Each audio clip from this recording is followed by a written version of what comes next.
A salary is just the drug they give you when they want you to give up on your dreams. That was something said by businessman and entrepreneur Kevin O'Leary, and I happen to completely agree with that statement. What is going on, everyone? My name is Chris Vincelli. Welcome to my YouTube channel, and in this video, I'm going to be discussing why you should be quitting your job.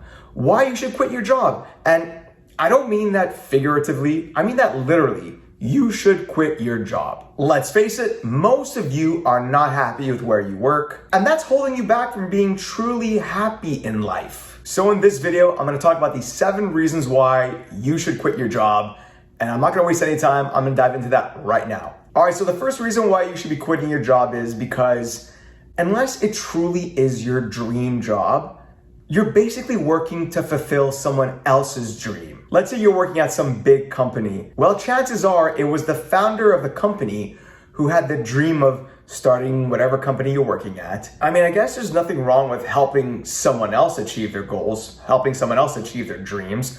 But life is short. You should be focusing on what you want to accomplish, what you've dreamed of. So unless you're truly working at your dream job, you're probably just working in your position either for the experience or for the money or with the hopes of climbing the corporate ladder. But is that really your dream?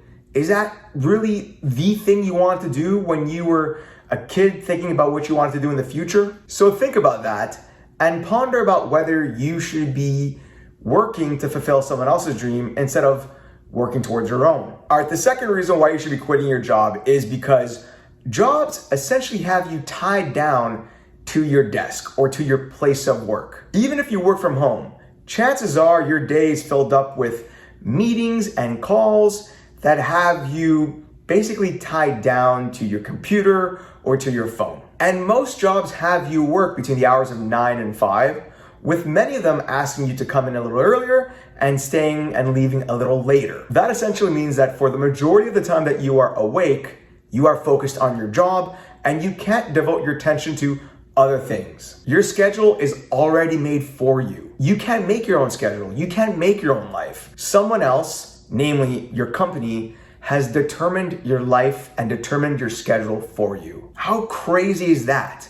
Most of your day is in the hands of someone or something else. You have no say as to how you spend the majority of your day and the majority of the time in which the sun is up. So if you want to go to the gym in the middle of the day, or if you need to take a doctor's appointment, or even if you want to meet up with a friend over coffee, you can't really do that without asking for permission from your superiors. And if you live most of your adult life that way, I'm sorry, but that's a pretty sad and pathetic way to live. Which brings me to my third point, and that is that you need to ask for permission anytime you want to take some time off. Whether you want to take one day off or if you want to take a few weeks of vacation, you need to ask your manager typically to take those days off. Heck, even if you're feeling sick and you don't feel like working that day, you still need to call in sick, which of course is the right thing to do, but it's just so weird that you need to ask someone else's permission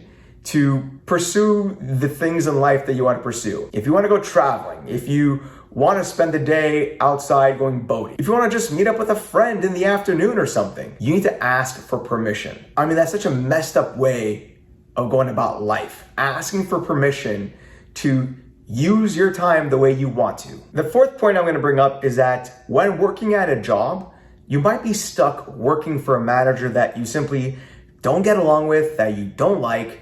And that might be true for your fellow teammates, your fellow employees as well. You might be working with people that you might not otherwise want to work with. Your manager and your teammates might suck. And it's gonna suck working there if you don't get along with the people that you are with. The point is, when you're working at a job, you can't really choose who to work with. On top of that, your career prospects, like your promotions and your raises, very much are dependent upon how well you get along with your manager and the people above you. So if you have a great relationship with them, fine.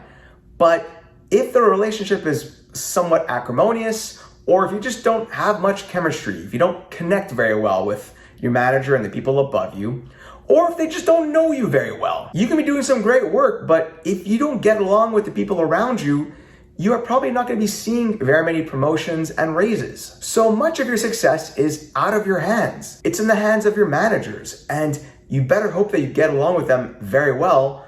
Otherwise, you won't be seeing a very fruitful career there. Okay, I got a couple more points I want to go over, but before I do so, I want to let you know that whether you've seen my content before or if this is the first time viewing one of my videos, go ahead and subscribe to my channel and hit the notification bell so you can be notified every single time I come out with other great and similar content. And if you haven't done so already, go ahead and smash that like button.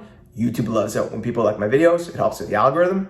So go ahead and smash that like button.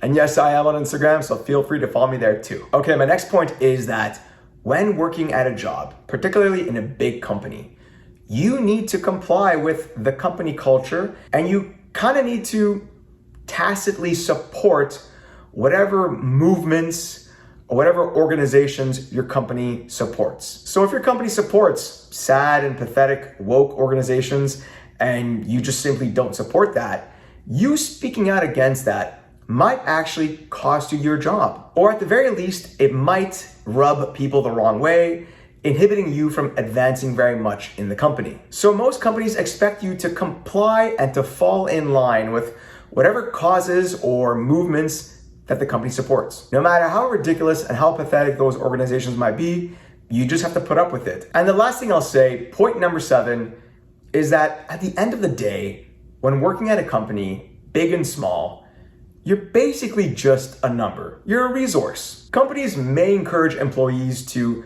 be loyal to the company they're working with. Company loyalty is a term that is used pretty often when working at a big company. But that loyalty is not reciprocal. It's not a two-way street. To most companies, you're just a number. You're just a resource, and they can dispose of you whenever they need to. So whenever layoffs and reorganizations happen, they're not going to be shy to let go of certain people, no matter how loyal those people were to the company. So like I said, when having a job, loyalty is not a two-way street, and to most companies, you're just a number. But what do you think? Are you thinking of quitting your job in favor of pursuing your own dream?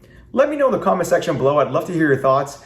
And what do you think of these points? Do they make sense? Let me know in the comment section below. And like I said earlier, if you haven't done so already, go ahead and subscribe to my channel and hit the notification bell so you can be notified every single time I come out with other great and similar content. Don't forget to smash that like button as well. And yes, I am on Instagram, so feel free to follow me there too. Thanks everyone, talk soon.